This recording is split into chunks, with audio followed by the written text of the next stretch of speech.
ಪಾಂಡವಪುರ ಪಟ್ಟಣದ ಹಾರ್ವಳ್ಳಿ ಗ್ರಾಮದ ರೈತ ಹಾಗೂ ಪುರಸಭೆ ಮಾಜಿ ಸದಸ್ಯ ಎಲ್ ಶ್ರೀನಿವಾಸ್ ಅವರ ಇಲಾತಿ ಹಸುವಿನ ಫಾರಂ ಮೇಲೆ ಚಿರತೆ ದಾಳಿ ನಡೆಸಿ ಹಸುವೊಂದನ್ನು ತಿಂದು ಹಾಕಿರುವ ಘಟನೆ ಶನಿವಾರ ಬೆಳಗಿನ ಜಾವ ನಡೆದಿದೆ. ಸುಮಾರು 50,000 ರು ಬೆಲೆ ಬಾಳುವ ಇಲಾತಿ ಹಸುವನ್ನು ಫಾರಂನಿಂದ ಜಮೀನಿನ ಮೈದಾನಕ್ಕೆ ಎಳೆದೊಯ್ದು ಚಿರತೆ ತಿಂದು ಹಾಕಿದೆ. ಚಿರತೆಯ ಹೆಜ್ಜೆ ಗುರುತುಗಳನ್ನು ಆಧರಿಸಿ ಹಸುವನ್ನು ಚಿರತೆಯೇ ತಿಂದು ಹಾಕಿದೆ ಎಂದು ಅರಣ್ಯ ಅಧಿಕಾರಿಗಳು ಸ್ಪಷ್ಟಪಡಿಸಿದ್ದಾರೆ. ಜತೆಗೆ ತಕ್ಷಣವೇ ಫಾರಂ ಬಳಿ ಬೋನಿ ಇರಿಸಿ ಚಿರತೆ ಸೆರೆ ಹಿಡಿಯಲು ಅಗತ್ಯ ಕ್ರಮ ವಹಿಸಿದ್ದಾರೆ. ವಿಮಾನದಲ್ಲಿ ಮೃತಪಟ್ಟವರಿಗೆ ಕೋಟಿ ಪರಿಹಾರ ನೀಡುವ ಸರ್ಕಾರಗಳು ಸಾಲ ಸೋಲ ಮಾಡಿ ಹೈನುಗಾರಿಕೆಗೆ ಹಸುಗಳನ್ನು ಸಾಕಿ ಸಲಹುವ ರೈತರಿಗೆ ಬಿಡಿಗಾಸಿನ ಪರಿಹಾರ ನೀಡುತ್ತಿವೆ. ಇದರಿಂದ ರೈತರು ಮತ್ತಷ್ಟು ಸಂಕಷ್ಟಕ್ಕೊಳಗಾಗಿ ಆತ್ಮಹತ್ಯೆ ಹಾದಿ ಹಿಡಿಯುತ್ತಾರೆ. ಹೀಗಾಗಿ ಸರ್ಕಾರಗಳು ಚಿರತೆ ಸೇರಿದಂತೆ ಇತರೆ ಕಾಡು ಪ್ರಾಣಿಗಳ ದಾಳಿಗೆ ಸಿಲುಕಿ ಬಲಿಯಾಗುವ ಹಸು ಹಾಗೂ ಇತರೆ ಸಾಕು ಪ್ರಾಣಿಗಳಿಗೆ ಹೆಚ್ಚಿನ ಪರಿಹಾರ ನೀಡಬೇಕು ಎಂದು ರೈತ ಎಚ್ ಡಿ ಶ್ರೀಧರ್ ಸರ್ಕಾರವನ್ನು ಆಗ್ರಹಿಸಿದರು. ಹಸುವಿನ ಮೇಲೆ ಚಿರತೆ ದಾಳಿ ನಡೆಸಿರುವುದು ಸ್ಪಷ್ಟವಾಗಿದೆ. ಈಗಾಗಲೇ ಸ್ಥಳ ಮಹಜರು ನಡೆಸಿದ್ದು ಚಿರತೆ ಸೆರೆಗಾಗಿ ಸ್ಥಳದಲ್ಲಿ ಬೋನಿರಿಸಿದ್ದೇವೆ. ಹಸು ಕಳೆದುಕೊಂಡಿರುವ ರೈತರಿಗೆ ಸೂಕ್ತ ಪರಿಹಾರಕ್ಕಾಗಿ ಸೂಕ್ತ ಕ್ರಮ ವಹಿಸಲಾಗಿದೆ. ಜತೆಗೆ ತಾಲೂಕಿನ ವಿವಿಧೆಡೆ ಚಿರತೆ ದಾಳಿ ಮಾಡಿದ್ದ ಸ್ಥಳಗಳಲ್ಲಿ ಬೋನಿರಿಸಿ ಚಿರತೆಗಳನ್ನು ಸೆರೆ ಹಿಡಿಯಲಾಗಿದೆ ಎಂದು ಅರಣ್ಯ ಅಧಿಕಾರಿ ಕುಮಾರ್ ಲಮಾಣಿ ತಿಳಿಸಿದರು. ಚಿರತೆ ಸೆರೆ ಹಿಡಿದು ಅರಣ್ಯ ಪ್ರದೇಶಗಳಿಗೆ ಬಿಡುವ ಬದಲು ತಾಲೂಕು ವ್ಯಾಪ್ತಿಗಳಲ್ಲಿ ಮಿನಿ ಪ್ರಾಣಿ ಸಂಗ್ರಹಾಲಯ ಸ್ಥಾಪನೆ ಮಾಡುವ ಮೂಲಕ ಸರ್ಕಾರ ಚಿರತೆಗಳ ಸಂರಕ್ಷಣೆಗೆ ಕಾರ್ಯಪ್ರವೃತ್ತರಾಗಬೇಕಾಗಿದೆ. ಏಕೆಂದರೆ ಪ್ರತಿ ಬಾರಿಯೂ ಚಿರತೆ ದಾಳಿ ಮಾಡಿದಾಗಲೂ ಅವುಗಳನ್ನು ಸೆರೆ ಹಿಡಿದು ಅರಣ್ಯ ಪ್ರದೇಶಕ್ಕೆ ಬಿಟ್ಟರೆ ಮತ್ತೆ ಚಿರತೆಗಳು ಆಹಾರ ಅರಸಿಕೊಂಡು ನಾಡಿಗೆ ಬರಲಿವೆ. ಹೀಗಾಗಿ ಸ್ಥಳೀಯವಾಗಿ ಪ್ರಾಣಿ ಸಂಗ್ರಹಾಲಯ ತೆರೆದು ಚಿರತೆಗಳನ್ನು ಸಂರಕ್ಷಿಸುವ ಕೆಲಸ ಮಾಡಬೇಕು ಎಂದು ಪುರಸಭೆ ಸದಸ್ಯ ಪಿ ಶಿವಣ್ಣ ಸರ್ಕಾರವನ್ನು ಒತ್ತಾಯಿಸಿದರು. ಈ ವೇಳೆ ರೈತರಾದ ಅರಗಪ್ಪರ ರಮೇಶ, ಯುವ ಮುಖಂಡರಾದ ಅಭಿ, ಸುನಿಲ್, ಭರತ್ ಪಟೇಲ್, ಡೈಮಂಡ್ ರವಿ, ಅರ್ಜುನ, ಪ್ಲಂಬರ್ ಮನು ಇತರರಿದ್ದರು.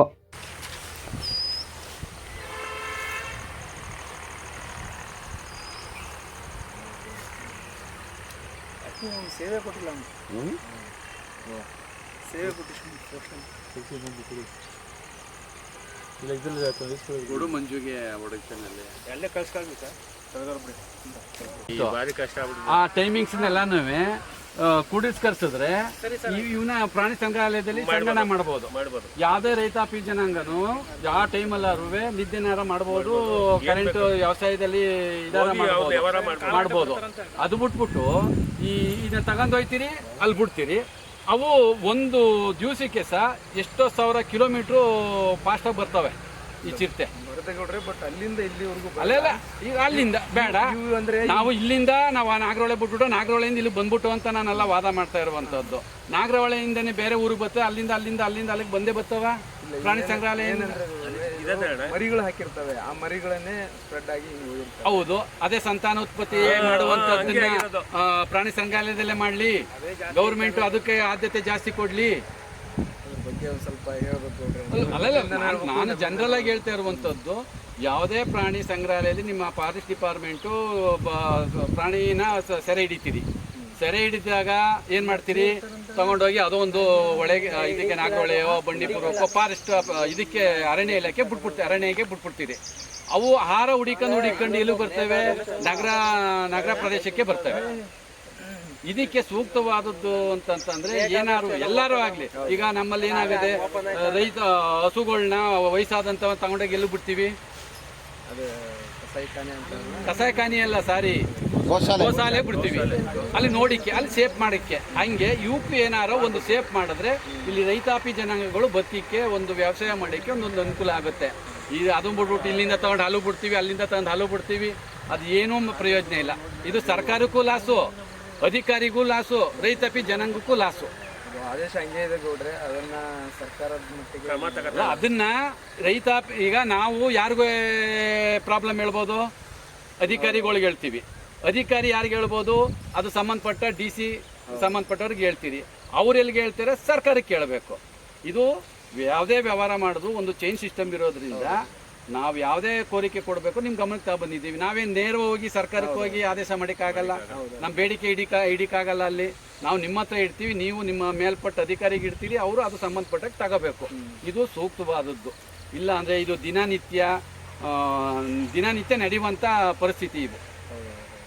ರೈತಾಗಿ ಜನಾಂಗ ಏನಂತಾರೆ, ನಾ ಹಿಡೀರಪ್ಪ, ನೀವು ಕೌನ್ಸಿಲರ್ಗಳಾಗಿದ್ದೀರಿ, ನಾ ಹಿಡಿದಿಲ್ವಲ್ಲಪ್ಪ ಅಂತೀರಿ. ನಾ ಹಿಡಿಕ್ ಗೊತ್ತು ಅಂದರೆ ಯಾವುದೋ ಒಂದು ಸಂಘ ಬರುತ್ತೆ, ಪ್ರಾಣಿ ಸಂಗ್ರಹಾಲಯ, ಆ ಸಂಘ ಬರ್ತದೆ. ಆ ನಾಯಿನ ನಾವೇ ಏನ್ ಮಾಡ್ತಾರೆ, ಹಿಡಿಸಿ ಏನೋ ಮಾಡ್ಬಿಟ್ಟು ತಗೊಂಡೋಗ್ಬಿಡ್ತಾರೆ. ಆ ನಾಯಿಗಳು ಇಲ್ಲಿ ಬರ್ತವೆ, ಇಲ್ಲಿ ಹಲ್ಗೋಯ್ತವೆ. ಇದು ಸಮಸ್ಯೆ ಪರಿಹಾರನೇ ಆಗ್ತಾ ಇಲ್ಲ. ಅದಕ್ಕೆ ನೀವು ಫಾರೆಸ್ಟ್ ಡಿಪಾರ್ಟ್ಮೆಂಟಲ್ಲಿ ಒಂದು ಒಳ್ಳೇದು ಉತ್ತಮವಾದ ಕೆಲಸ, ಸಸಿ ನೆಟ್ಟಿ ಉತ್ತಮವಾದ ಹೆಂಗೆ ಕೆಲಸ ಮಾಡ್ತೀರೋ ಹಂಗೆ ಪ್ರಾಣಿಗಳನ್ನ ಸಂಗ್ರಹಣೆ ಮಾಡಿಕೊಂಡ್ರೆ ಒಂದು ಜೂನ್ ನಿಮ್ಮ ಅರಣ್ಯ ಇಲಾಖೆಯಲ್ಲಿ ಬೇಕಾದಷ್ಟು ಜಾಗ ಇದೆ, ಅದ ಸಂಬಂಧಪಟ್ಟಂಗೆ ಒಂದು ಜೂನ್ ಮಾಡಿದ್ರೆ ಪ್ರಾಣಿ ಸಂಗ್ರಹಾಲಯ ಹಿಡ್ಕೊಳ್ಳಿಕ್ಕೆ ಆ ತಾಲೂಕು ಒಳಗಡೆ ಒಂದು ಪ್ರಾಣಿ ಸಂಗ್ರಹಾಲಯದ ಜೂನ್ ಇಟ್ಟರೆ ಎಲ್ಲ ಅದು ರಕ್ಷಣೆ ಮಾಡ್ಕೊಳ್ಳಿಕ್ಕೆ ಒಂದು ಅನುಕೂಲ ಆಗುತ್ತೆ. ರೈತಾಪಿ ಜನಗಳು ಅದಕ್ಕಾಗುವಂಥದ್ದು ನೆಮ್ಮದಿಯಾಗಿ ಜೀವನ ಮಾಡೋಕ್ಕೆ ಒಂದು ಅವಕಾಶ ಆಗುತ್ತೆ ಅಂತ. ಹಿಡಿದಾಕಿದೆ ಅಂತ ಹೇಳ್ಬಿಟ್ಟು ನಮಗೆ ಫೋನ್ ಮಾಡಿದ್ರು ಗೌಡ್ರು. ಬಂದು ಸ್ಥಳ ಪರಿಶೀಲನೆ ಮಾಡಿ ಹಿಂಗೆ ನೋಡಿದ್ದೀವಿ, ಚಿರತೆ ಹಿಡಿದಿರೋದಂತೂ ಖಚಿತ ಆಗಿದೆ.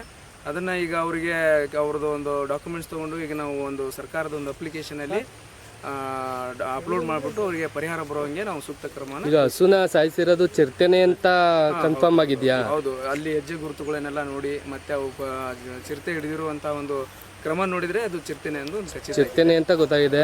ಜನ ವಸತಿ ಇಷ್ಟು ದಿನ ಕಾಡು ಬೆಟ್ಟ ಗುಡ್ಡಗಳಲ್ಲಿ ದಾಳಿ ಮಾಡ್ತಿದ್ದೋ, ಈಗ ಪುರಸಭೆ ಗ್ರಾಮದೊಳಗೆ ಬಂದಿದೆ.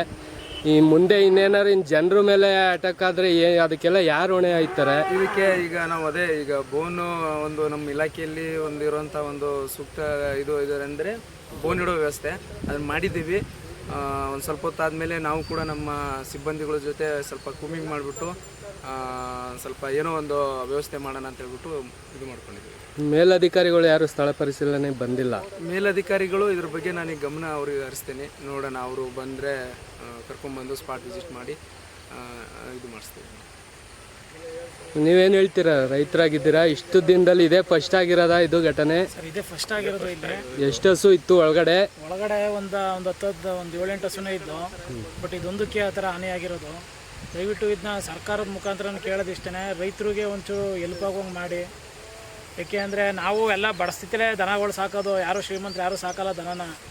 ಹಾಗಾಗಿ ನೀವು ಸರ್ಕಾರದವರು ಏನು ವಿನಂತಿ ಮಾಡ್ತೀನಿ ಅಂತ ಹೇಳಿದ್ರೆ ನಾನು ಸರ್ಕಾರಕ್ಕೆ, ದಯವಿಟ್ಟು ನಮಗೇನು ಈಗ ನಷ್ಟ ಆಗಿದೆ ಅದು ನಮಗಲ್ಲ, ಇನ್ನು ಮುಂದೆ ಯಾರಿಗೂ ಆಗದೆ ರೀತಿಲಿ ದಯವಿಟ್ಟು ಇದನ್ನ ಏನಾದ್ರು ಒಂದು ಶಾಶ್ವತ ಪರಿಹಾರ ಕೋರೋಕ್ಕೆ ಸಹ ನಾವು ನಿಮ್ಮ ಮುಖಾಂತರ ಕೇಳ್ಕೊತಾ ಇದ್ದೀವಿ ಸರ್ಕಾರಕ್ಕೆ. ದಯವಿಟ್ಟು ಇದಕ್ಕೇನಾದ್ರು ಫಸ್ಟು ಪರಿಹಾರ ನಮಗೆ ಮಾಡಿಕೊಡೋಕ್ಕೆ ವಿನಂತಿ ಮಾಡ್ತೀವಿ. ಈಗ ಇವತ್ತು ಪುರಸಭೆ ಸಂಬಂಧಪಟ್ಟಂಗೆ ಹಾರವಳ್ಳಿ ಗ್ರಾಮಕ್ಕೆ ಇವತ್ತು ಚಿರತೆ ಬಂದು ಒಂದು ಹಸುವನ್ನ ದಾಳಿ ಮಾಡೈತೆ. ಈಗ ನಾಳೆ ಇದು ಗದ್ದೆ ಬಯಲಲ್ಲಿ ದಾಳಿ ಮಾಡಿರುವಂಥದ್ದು ಊರೊಳಗೆ ಬರೀಕಿಲ್ಲ ಅಂತ ಇದು ಯಾವ ಗ್ಯಾರಂಟಿ ಏನಿಲ್ಲ. ಹಿಂದೆ ಯಾವುದೇ ಅದು ಬೆಟ್ಟ ಗುಡ್ಡಗಳಲ್ಲಿ ವಾಸ ಮಾಡ್ತಿರುವಂಥ ಪ್ರಾಣಿಗಳು ಈಗ ಊರೊಳಗೆ ಬರುವಂಥ ಪರಿಸ್ಥಿತಿ ಉದ್ಭವ ಆಗೈತೆ. ಇದು ಸಂಬಂಧಪಟ್ಟಾಗೆ ಇವತ್ತು ರೈತಾಪಿ ಜನಾಂಗ ಸರ್ಕಾರ ಏನು ಮಾಡೈತೆ ಅಂದರೆ 3 pages ಕೊಡದೇನೆ ರೈತರುಗಳಿಗೆ ವ್ಯವಸಾಯ ಮಾಡೋಕ್ಕೆ ನೀರಿನ ಪಂಪ್ ಸೆಟ್ ಆನ್ ಮಾಡೋಕ್ಕೆ ರಾತ್ರಿ 12 ಗಂಟೆ 1 ಗಂಟೆ ರಾತ್ರಿ ಬರಬೇಕಾದಂಥ ಸಂದರ್ಭದಲ್ಲೂ ಚಿರತೆ ಮನುಷ್ಯರ ಮೇಲೆ ದಾಳಿ ಮಾಡೋಕ್ಕಿಲ್ಲ ಅಂತ ಯಾವ ಗ್ಯಾರಂಟಿ? ದಯವಿಟ್ಟು ಈ ವಾಹಿನಿ ಮುಖಾಂತರ ನಾನು ತಿಳಿಸಿಪಡಿಸೋದೇನೆಂದರೆ, ಈಗ ಆಗಿರುವಂಥದ್ದು ಒಂದು 10ರಿಂದ 15 ಹಸುಗಳಿತ್ತು, ಅದರಲ್ಲಿ ಒಂದು ಹಸುಗೆ ಹಾನಿ ಮಾಡಿ ಹೋಗೈತೆ. ಅದು ಸಂಬಂಧಪಟ್ಟ ಅರಣ್ಯ ಇಲಾಖೆಗಳಿಗೂ ಗಮನಕ್ಕೂ ಬಂದಿದ್ದೀವಿ. ಅವರು ಬಂದಿದ್ದಾರೆ, ಅವ್ರ ಕರ್ತವ್ಯವನ್ನು ನಾವು ಮಾಡ್ತಾಯಿದ್ದಾರೆ. ಆದರೆ ಅದು ಮತ್ತೆ ಬರಲ್ಲ ಅಂತ ಯಾವ ಗ್ಯಾರಂಟಿ? ನಮ್ಗೆ ಅದು ಗೊತ್ತಿಲ್ಲ. ಈ ಮುಖಾಂತರ ಹೇಳೋದೇನೆಂದರೆ, ರೈತಾಪಿ ಜನಾಂಗ ಎಲ್ಲ ಹೈನುಗಾರಿಕೆ ಮಾಡಿ ಅಂತ ಸರ್ಕಾರದಿಂದ ಆದೇಶ ಮಾಡ್ತದೆ. ಹೈನುಗಾರಿಕೆ ಮಾಡೋಕ್ಕೆ ರೈತಾಪಿ ಜನಗಳಿಗೆ ನೆಮ್ಮದಿ ಇಲ್ಲ. ಯಾವ ಟೈಮಲ್ಲಿ ಬಂದು ಚಿರತೆ ಬಂದು ನಮ್ಮ ಮೇಲೆ ದಾಳಿ ಮಾಡ್ತದಪ್ಪ, ಯಾವ ಟೈಮಲ್ಲಿ ಬಂದು ನಂಗೆ ದಾಳಿ ಮಾಡ್ತದಲ್ಲಪ್ಪ ಅನ್ನುವಂಥ ಸಂದರ್ಭದಲ್ಲಿ ಹೆದರಿಕೆ ಅಂತಂದು ವ್ಯವಸಾಯ ಮಾಡುವಂಥ ಪರಿಸ್ಥಿತಿ ಈಗ ಉದ್ಭವ ಆಗೈತೆ. ಹಿಂದೆ ಎಲ್ಲ ಕಾಡಲ್ಲಿ ಏನಾದ್ರು ಒಂದು ಬೇಟೆ ಆಡ್ತಾಯಿತ್ತೋ, ಒಯ್ತಿದ್ದೋ, ತಿನ್ಕೊಂತಿದ್ದೋ, ಅಲ್ಲೇ ವಾಸವಾಗಿರ್ತಿದ್ದೋ. ಈಗ ಪರಿಸ್ಥಿತಿ ಏನಾಗಿದೆ, ಕಾಡು ಹೋಗಿ ನಾಡಾಗೈತೆ, ನಾಡು ಹೋಗಿ ಕಾಡಾಗೈತೆ. ಅಂಥದ್ರಲ್ಲಿ ಈ ಮುಖಾಂತರ ಏನು ಹೇಳ್ತಾ ಇದ್ದೀನಿ ಅಂದರೆ, ಕಳೆದಿರುವಂಥ ರೈತಾಪಿ ಜನಾಂಗಕ್ಕೆ ಅವ್ರಿಗೆ ಸೂಕ್ತವಾದ ಸರ್ಕಾರದಿಂದ ಒಂದು ಪರಿಹಾರ ಕೊಟ್ಟು ಮುಂದೆ ಇಂಥ ಅನಾಹುತಗಳು ಆಗದಾಗೆ ಸರ್ಕಾರ ಗಮನ ಹರಿಸಬೇಕು ಅಂತ ಈ ವಾಹಿನಿ ಮುಖಾಂತರ ನಾನು ತಿಳಿಸೋಕ್ಕೆ ಇಷ್ಟಪಡ್ತೀನಿ. ಈ ನಾಯಿಗಳಿಗೆ ಚಿಕನ್ ಊಟನ ಹಾಕ್ಬೇಕು ಅಂತ ತೀರ್ಮಾನ ಮಾಡೈತಂತೆ. ಈಗ ನೋಡಿ, ಚಿರತೆಗಳು ಆಲ್ರೆಡಿ ರೈತರದ್ದು ಹಸು ಕರುಗಳನ್ನ ಹಿಡ್ಕೊಂಡು ತಿಂತಾ ಇದ್ದಾವೆ. ಆ ಚಿರತೆಗಳ್ನೇ ಹಿಡ್ದಂಥ ಚಿರತೆಗಳ್ನ ಝೂಗಳ್ಗೆ ಬಿಟ್ಟು ಅದಕ್ಕೆ ಆಹಾರ ಏನು ಪೂರೈಸಬೇಕು ಅದನ್ನು ಮಾಡೋದ್ರಾಯ್ತದೆ. ಇಲ್ಲ ಸರ್ಕಾರಿ ಶಾಲೆ ಮಕ್ಳುಗಳಿಗೆ ಒಂದು ಮೊಟ್ಟೆ ಕೊಡ್ತಿದ್ರು, ಮೊಟ್ಟೆನೂ ನಿಲ್ಲಿಸ್ತಾರೆ, ಬಾಳೆಹಣ್ಣು ಕೊಡ್ತಿದ್ರು ಅದನ್ನು ನಿಲ್ಲಿಸ್ತಾರೆ. ಮಕ್ಳಿಗಿಲ್ದೇನೆ ಇರೋ ಕಾಳಜಿ ಬೀದಿ ನಾಯಿಗಳ ಮೇಲೆ ಸರ್ಕಾರ ತೋರಿಸ್ತೈತೆ. ಇದ್ರ ಸಂಬಂಧಪಟ್ಟಾಗೆ ನಾನು ಆಗಲೇ ಒಂದು ವಿಡಿಯೋದಲ್ಲಿ ಹೇಳಿದ್ದೆ ಏನಂತ, ಈಗ ಪ್ರಾಣಿಗಳನ್ನ ಹಿಡೀಗೆ ಬಂತು ಅಂತಂದಾಗ ಪ್ರಾಣಿ ಸಂಗ್ರಹಾಲಯದವರು ಅವ್ರಾಗ ತಡೆ ಇಡ್ತಾರೆ. ಈ ಪ್ರಾಣಿಗಳನ್ನ ಹಿಡಿತಾರಲ್ಲ ನಮ್ಮ ಅರಣ್ಯ ಇಲಾಖೆಯವರು ತಗೊಂಡೋಗಿ ಯಾವುದೋ ಒಂದು ಕಾಡು ಬಿಡ್ತೀನಿ ಅಂತ ಹೇಳ್ತಾರೆ. ಆ ಕಾಡಿಂದ ಮತ್ತೆ ಇಲ್ಲಿಗೆ ಬರ್ತವೆ. ಅದ್ರ ಬದಲು ಕಾಡಕ್ಕೆ ಹೋಗಿ ಬಿಡುವಂಥ ಬದಲು ಆ ತಾಲೂಕೊಳಗಡೆ ಒಂದು ಪ್ರಾಣಿ ಸಂಗ್ರಹಾಲಯನ ಮಾಡಿ ಆ ಪ್ರಾಣಿಗಳನ್ನ ಅಲ್ಲೇ ಕೂಡೀಕರಿಸಿ ಅಲ್ಲಿಗೆ ಆಗುವಂಥ ಸರ್ಕಾರದಿಂದ ವೆಚ್ಚಗಳನ್ನ ಅಲ್ಲಿಗೆ ಬರೆಸಿ ಅದನ್ನು ಸೇಫ್ ಮಾಡೋದು ಈ ಮೂಲಕ ತಿಳಿಸೋಕೆ ಇಷ್ಟಪಡ್ತೀನಿ. ಬೀದಿ ನಾಯಿಗಳಿಗೆ ಚಿಕನ್ ಊಟ ಹಾಕಿ ಸಾಕುವಂಥ ಪರಿಸ್ಥಿತಿ ಸರಿ, ಅದು ಸರಿನಾ? ನಾಯಿಗಳಿಂದ ನಮ್ಗೇನು ಜನಗಳಿಗೆ ಏನೂ ಪ್ರಯೋಜನ ಇಲ್ಲ. ಅದೇ ಬೀದಿ ನಾಯಿಗಳನ್ನ ಈ ಆಹಾರಗಳ ಪ್ರಾಣಿಗಳು ಆಹಾರ ಹುಡಿಕೊಂಬರುವಂಥವ್ರಿಗೆ ಅದಕ್ಕೆ ಅಲ್ಲಿಗೆ ಕೊಟ್ಟರೆ ಅದು ಒಂದು ಸಮಂಜಸವಾಗಿ ನಡ್ಕೊಂಡು ಹೋಗುತ್ತೆ. ಈ ಸಮಾಜ ರೈತಾಪಿ ಜನಾಂಗಗಳು ನಾಯಿ ಅವಳಿಯಿಂದನೂ ತಡೆಯಿದ್ದಂಗೆ ಆಗುತ್ತೆ, ಮತ್ತು ಕಾಡು ಪ್ರಾಣಿಗಳಿಂದನೂ ತಡೀಕಾಗುತ್ತೆ, ನೆಮ್ಮದಿಯಾಗಿ ವ್ಯವಸಾಯ ಮಾಡೋಕ್ಕೂ ಅನುಕೂಲ ಆಗುತ್ತೆ ಅಂತ ನಾನು ಹೇಳಿಕ್ಕೆ ಇಷ್ಟಪಡ್ತಾ ಇದ್ದೀನಿ. Thank you. ಕಾಡು ಪ್ರಾಣಿಯಿಂದ ಎಷ್ಟು ಹಾನಿ ಆಯ್ತಾ ಇದೆ ರೈತರಿಗೆ ಅಂತ ಅಂದರೆ, ಇವತ್ತು ಕಾಂಪಿಟೇಷನ್ ಜೀವನದಲ್ಲಿ ರೈತ ಸ್ಪರ್ಧೆ ಮಾಡಿಕ್ಕೆ ಆಯ್ತಲ್ಲ, ಜೀವನ ಮಾಡಿಕ್ಕೆ ಆಯ್ತಲ್ಲ. ರೈತ ಆತ್ಮಹತ್ಯೆ ಯಾಕೆ ಮಾಡ್ಕೊತಿದ್ದೀನಿ ಹೇಳಿ? ಹೈನುಗಾರಿಕೆ ಮಾಡಿದ್ರೆ ಒಂದು ಲಕ್ಷ 1.5 ಲಕ್ಷ ಕೊಟ್ಟು ಒಂದು ಹಸ ತತ್ತೀವಿ, ಹಿಂಗೆ ಸೊದೈತದೆ. ಆ ಹಸ ತಿರ್ಗಾ ಜೀವನ ಮಾಡ್ಬೇಕಂದ್ರೆ ತಿರ್ಗಾ 1.5 ಲಕ್ಷ ಹಾಕ್ಬಿಟ್ಟು ಹಸ ಇಟ್ಕೊಬರ್ಬೇಕು. ಅಲ್ಲಿ 3 ಲಕ್ಷ ಆಯಿತು. 3 ಲಕ್ಷಕ್ಕೆ ಬರೀ ಇವತ್ತು ಬ್ಯಾಂಕಿನ ಬಡ್ಡಿ ಅಂತಂದ್ರೆ 1 ರೂಪಾಯಿ ನಂಗೆ ಎಷ್ಟಾಯಿತು? 3,000 ರೂಪಾಯಿ ಬಡ್ಡಿ ಕಟ್ಬೇಕಾಯ್ತು ತಿಂಗಳಿಗೆ.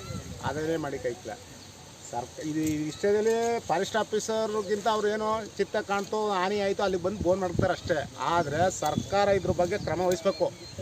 ಸರ್ಕಾರ ವಹಿಸ್ಬೇಕು. ಒಂದು ಕಾಡು ಪ್ರಾಣಿಯಿಂದ ರೈತರಿಗೆ ಯಾವುದೇ ಅಲ್ಲಿ, ಈಗ ನಾವು ಕಾಳು ಬಿತ್ತಲಿ, ನವಿಲುಗಳು, ಕೀರಗಳು ಇವೆಲ್ಲ ತಿಂತವೆ.